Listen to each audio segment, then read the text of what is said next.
Assalamualaikum. Saya Pak Lu. Waalaikumsalam warahmatullahi wabarakatuh. Okey, nak tanya semua berapa adik-beradik? 10. 10. Ha, Anak yang ke berapa? saya sulung. Sulung. Ha, Nama apa? Muhammad Rizwan bin Abdul Hamid. Muhammad Rizwan nama. Ya. Yang sulung. Ya. Umur? Umur 56. Tadi abang dah 55. Sikit tahu. Oh, up sikit. Kalau paling panas tu ada berapa hari? Oh, tahu tak ingat lah. Tu nanti atas 60 hari. Okey, nombor 2 adik nama apa? Adik nama Zulkifli. Zulkifli. Nombor 3, Muhammad Faizal. nombor 4, Syarul Nizam.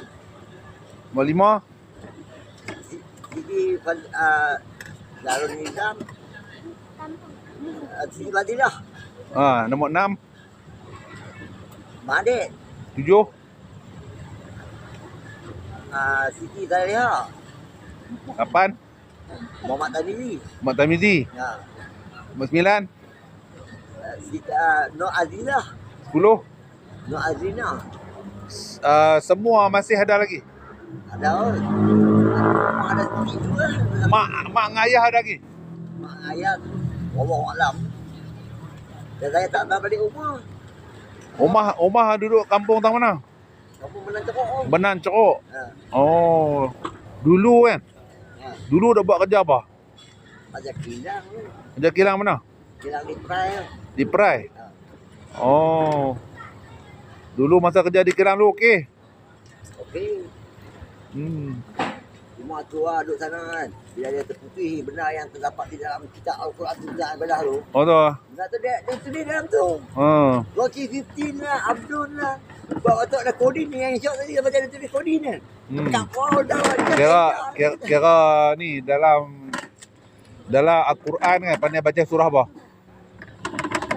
Alif Lam Mim lah. Tu saya ingat. Fatihah? Fatihah. Jangan apa sini. Fatihah baca awal kuliah.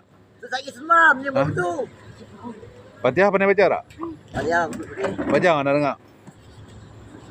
Bismillahirrahmanirrahim. Alhamdulillahirrahmanirrahim. Ar-Rahmanirrahim. Maliki yaumiddin. Iyyaka na'budu wa iyyaka nasta'in. Ihdinas siratal mustaqim. Siratal ladzina an'amta 'alaihim ghairil maghdubi 'alaihim waladdallin. Amin. Kamu lajunya. Dia kena laju dia tak ada pemerang lagi dia silap. Oh tu noh kalau dia pelan dia silap noh. Nah, dia macam surah Alif Lam Mim kan. Bismillahirrahmanirrahim. Alif Lam Mim. Dzalikal kitabu la raiba fihi hudal lil muttaqin. Shadaqallahul azim. Oh, pendek kan noh. Oh. Dekat tu lama tak nak tengok ah. Oh tu noh. Dulu tengok sedia, tu lama tak nak tengok.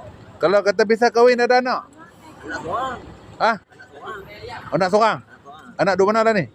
Anak ikut ibu dia. Oh, ibu dia orang mana? Orang Nerang. Orang Nerang. Nama apa ibu dia? Zaliha binti Majid. Oh tu. Ya. Oh. Masih ada lagi? Kah ada kahwin lain ah? Wallahu alam. Allahuakbar ah. Okey noh. Kenal ni abang ni. Abang ni kok area Janglun lah. Dia main kok area Janglun ya. Okey baik. Assalamualaikum.